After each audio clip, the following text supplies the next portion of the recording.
feels like there's loads of places in Salford that are almost secret. I mean, they're huge areas. Look at it. I don't know if you know where this is. It's a place called Livia. It's in Pendlebury. It's not far from the motorway. It's just off the main road. But when you're here, it can feel like no one else knows about it. And yet it's brilliant. You see the views, and it's a great place to come and walk. We come down here quite regularly, really, and we just chat and put the world to right. Sometimes when we're not sure what we should be doing next, we come and it's a place where we just try and discern what a good direction for the future would be. And when we're worried about stuff, it's a good place to come and reflect on what's going on. It's a place to pray. It's a place just to be still. To be honest, it's a place just to enjoy. But it's a place where often things start to fall into place. In a strange sort of way, it's my Troas. We just heard the reading from Acts 20 about Paul in Troas. This is the second time that Luke has told us that Paul's been to Troas. The first time it was the place where they were really confused. They had felt that the doors had closed to them to go all the obvious places, and they get to Troas, and it's at Troas, the place of absolute confusion, that becomes the place where a new direction is open for them. It's where they see the vision of the man of Macedonia. It says, come over to Europe, come and preach here. And so they go. And here Paul is again in Troas. But this time it's not about confusion he's facing there, it's about anxiety. The reason he's in Troas is because there's been a threat to his life. He's had all the adventures in Philippi and Thessalonica, and riots and imprisonments and adrenaline. But now he's in Troas again. And now it all feels a bit more anxious. As I said, people have tried to sort of attempt to take his life. And he's escaped them by going via Troas. He's got a whole group of people with him, a team of people, a bunch of guys who've come from all the different areas and the different cities, and together they collected money to take to Jerusalem, which is where they're heading, to give to the poor. But the back of their mind is always the nervousness. Would the Jews in Jerusalem accept the money that had been from tainted Gentile sources? There was always the anxiety of how would he be received. And then, and probably most, was the nagging concern he had about a church in Corinth. The church in Corinth was a real ongoing struggle, really. I think the church hurt Paul in so many different ways. And I think the church at times felt Paul dealt with them harshly. And he'd sent them a letter. And in 2 Corinthians, where you hear a different side to the apostle, a side of him that's quite vulnerable and raw. He talks about having sent, he calls it a painful letter via Titus. And he reflects in the 2nd chapter of 2 Corinthians about when he's in Troas, he's not got any peace of mind because he's waiting for Titus to come back, and Titus is not there, and he's not sure whether the church in Corinth is going to be okay, whether Titus is going to be okay. Troas, this city, a few chapters earlier had been a place of confusion, and now massive place of anxiety. And yet it's in Troas, this city, that a story happens that in some ways is quite comical.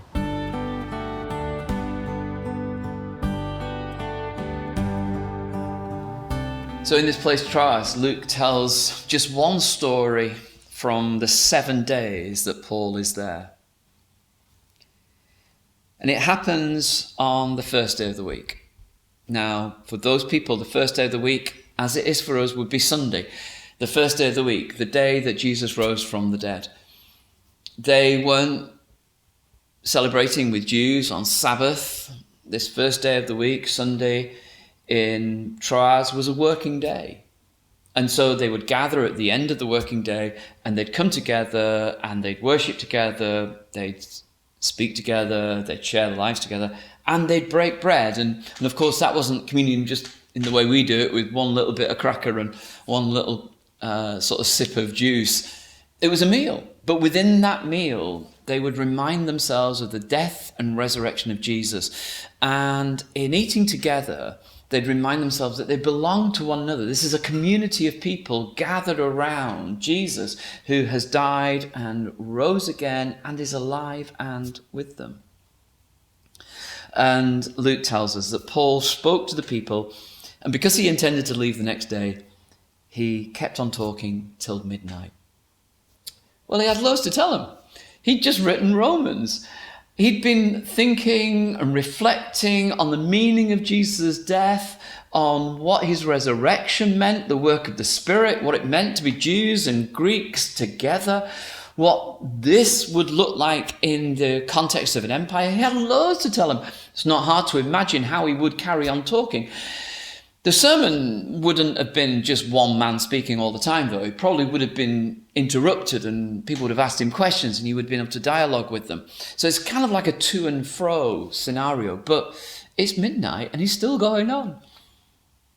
And the lamps in the room are giving off an odour, and perhaps the low light would mean it's not hard to imagine that someone, at least one person, might fall asleep. It's not the end of the world, is it? Unless you're sitting on a windowsill of a third-storey building and you fall out, then it's pretty important. And that's what happened. This young guy called Eutychus, Luke says, was sinking into a deep sleep as Paul talked on and on. And when he was sound asleep, fell to the ground, and they picked him up dead. They run downstairs. He's dead. And Paul runs behind them going, no, don't be alarmed. He's alive. There's life here. It's a beautiful little picture. It's almost a comical little scene.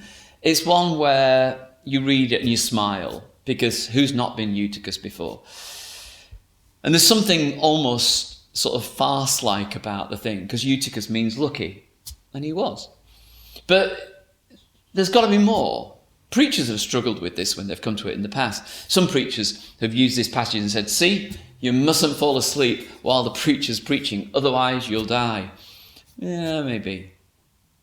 Others have turned it round the other way around and said, no, actually, preachers, don't keep on speaking so long, because you need to take notice of what's going on with people. Yeah, maybe. But why does Luke include this story? Luke tells stories that are miraculous. He tells of new life. But normally, there's a purpose with them. He chooses only to tell some stories. So what's the purpose of this? And what's the purpose that those who will listen to this story later, what will they see? You see, it's how stories work, isn't it? Someone tells a story and it's got the meaning of what happened at the time. It's kind of like, wow, look, that happened. But those who hear it and listen and think about it go, yeah, but I see more in that story because of the situation we are facing now. It's how stories work. It's almost how stories become thicker and deeper and more meaningful, because we see more things in them than when we're just looking at the surface. Let me try to explain what I mean.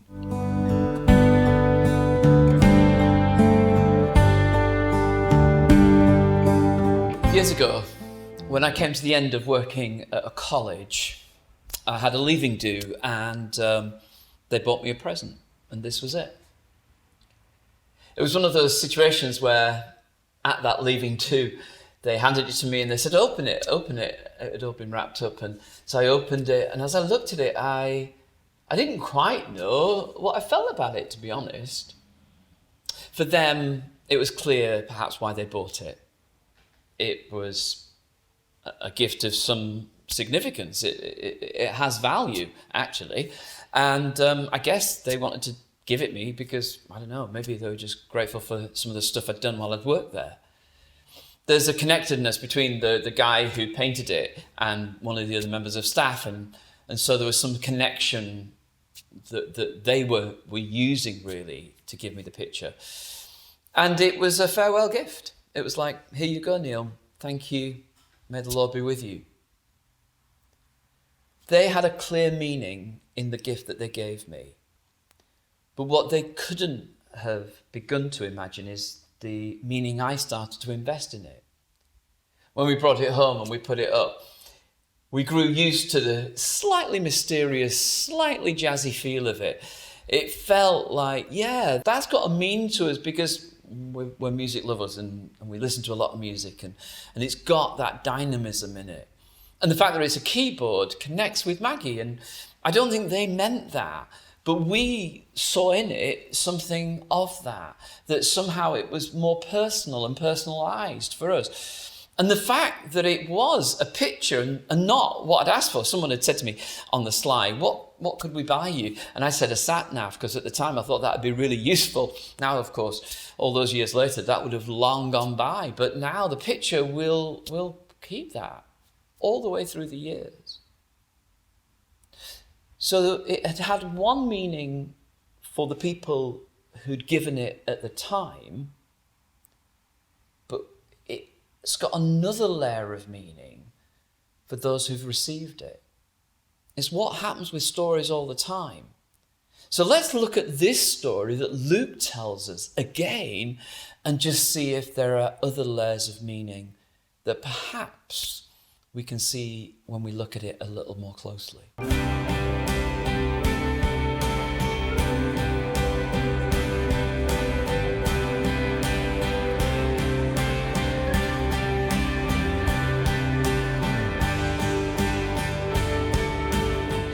So it's a gathering in an upstairs room. The end of a working day. Loads of working people crammed into a room, and a visitor who's loved is speaking. And people are eating and asking questions. They're breaking bread together, something they would have done regularly. They're allowing the hours to go by. They're not wanting to leave. They're doing church.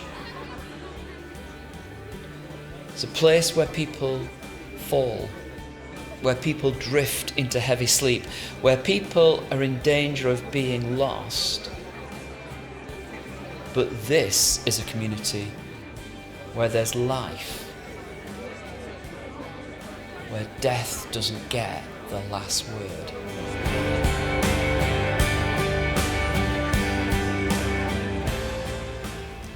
So as we read this story, we're left with that question, well, what does it mean for our church today? How do we make sense of this? And I think there's two things that I really want to emphasise today about the story. And the first is about our church can be and will be a place where people can face anxieties honestly in the midst of new life. I said earlier that one of the anxieties that Paul had was, would Corinth be okay? And in 2 Corinthians, when he's writing to them, he explains that although he'd had no peace of mind in Troas, eventually Titus came and things were okay. All the things that Paul had feared hadn't happened. The church had accepted Titus, they still love Paul, and perhaps most importantly of all, they still love Jesus. The anxieties didn't get the last word. The resurrection of Jesus did. Most of our adult life, me and Mags have just had backyards. We've not had gardens as such. We've just had yards with pots and stuff we tried to grow in them. But a couple of years ago when we moved, for the very first time, we had a garden of any sort of size at all. It backs onto the East Lancs, and because of that, it gets all the leaves, and so our garden is really just full of leaves at the moment. And last year, when they all fell, I kind of did what anybody, I guess, would do who didn't know much about gardens. I just collected them all and put them in the pink bin, and the Salford Council took them away. But this year I've been reading. And this year I recognised that this stuff is not just stuff that's died. It's not just things that have been sort of discarded and just need to be put in the bin. This is the basis of growth for the future. So I read about it, and I was advised to gather them all up and put them in a sort of a mesh. And the idea is that in 2 years, perhaps 3, there'll be good soil there.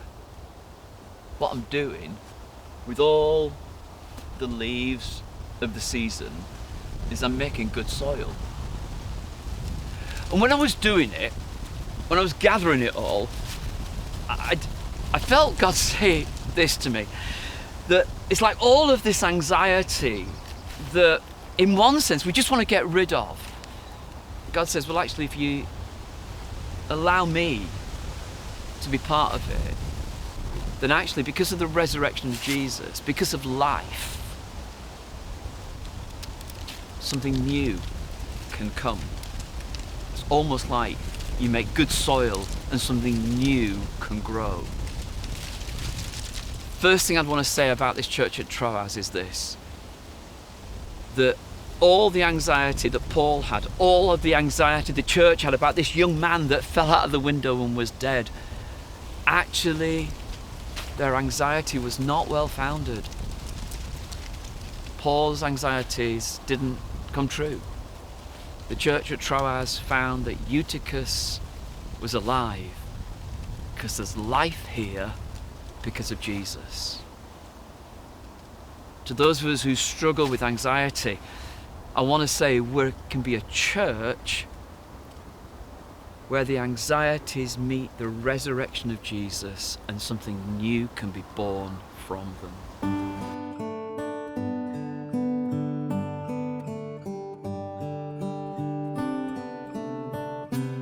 And the second thing about this church in Troas and the way it relates to us in Salford is this: we've long said that we want to be a church that pays close attention to one another. And I guess I want to say 2 things. Firstly, we've got to pay attention when we recognise that someone's drifting or in danger of falling. It's probably been really tested this year because we've just not been together that often. But we've got to pay attention to one another, because actually it's quite possible that from time to time folks will drift, that they'll drift off, that they'll fall. But our church needs to be a place where if that happens, it's not a tragedy, because we'll notice, and secondly, there is life. There's life here. It doesn't need to be the end. We're recording this just a few days after we've been told that a vaccine is on the way. It's brilliant news. But it'll probably take a while for us to be able to go back to meeting together as we used to do on Sundays at least. But now we've got to start doing the stuff we can do. At the moment you can meet with one other person outside, do so. Go for walks, meet folks, connect, stay in touch. Ring, text, call, whatever. And when little groups of people can get back together again, take the opportunity and eat together. Because when we eat together and we talk together and we pray together, then actually what we're doing is we're holding one another so that there's less chance that we'll fall, less chance that we'll drift away. We'll be a church that pays attention. And then when we come back together to worship, it'll be a culmination of all of this. In that church in Troas, a place For Paul, that had been one of confusion that became a place of new direction, a place of anxiety that became one of recognizing the resurrection of Jesus, a place where someone had fallen but actually there was life. I see a picture of what it means for us to be a church of new life together for the sake of the world. A place where we walk together and hold each other safe together, faithful to Jesus together.